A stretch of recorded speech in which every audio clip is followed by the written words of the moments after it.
आता पुढचा विषय ओव्हेरियन टॉर्शन कोणामध्ये होतं, ओव्हेरियन टॉर्शनसाठी रिस्क फॅक्टर काय. ओव्हेरियन टॉर्शन कधी होतं, ज्यावेळी अंडाशयात किंवा ओव्हरीमध्ये सिस्ट असेल आणि जनरली 5 ते 6 सेंटीमीटरच्या ज्या मोठ्या सिस्ट असतात they are likely to undergo torsion. खूप जर 10 सेंटीमीटरच्या आसपास सिस्ट असतात तर त्या टॉर्शन व्हायला त्या थोड्याशा जड असतात, त्याच्यामुळे त्यांच्यामध्ये युजली टॉर्शन होत नाही. पण मिडल साईजच्या 5-6 सेंटीमीटरच्या ज्या सिस्ट असतात त्यांच्यामध्ये टॉर्शन होण्याची भीती असते. सेकंड, ओव्हेरियन लिगामेंट जे नॉर्मली 2-2.5 सेंटीमीटर असतं ते जर खूप लॉंग असेल तर ओव्हरीज हायपरमोबाईल असतात आणि अशा ओव्हरीजमध्ये इझिली टॉर्शन होऊ शकतं.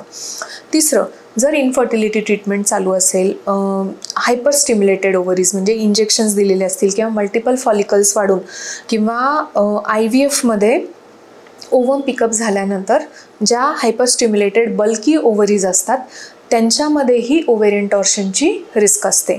आणि चौथं, जर गर्भनळीलाही हायड्रोसाल्पिंग्स किंवा हिमॅटोसाल्पिंग्स म्हणजे पाण्याचा किंवा रक्ताचा फुगा असेल तर अशाही केसमध्ये ट्यूब सकट ओव्हरीचं टॉर्शन होण्याची भीती असते. ओव्हेरियन टॉर्शनसाठी ट्रिगर फॅक्टर्स काय.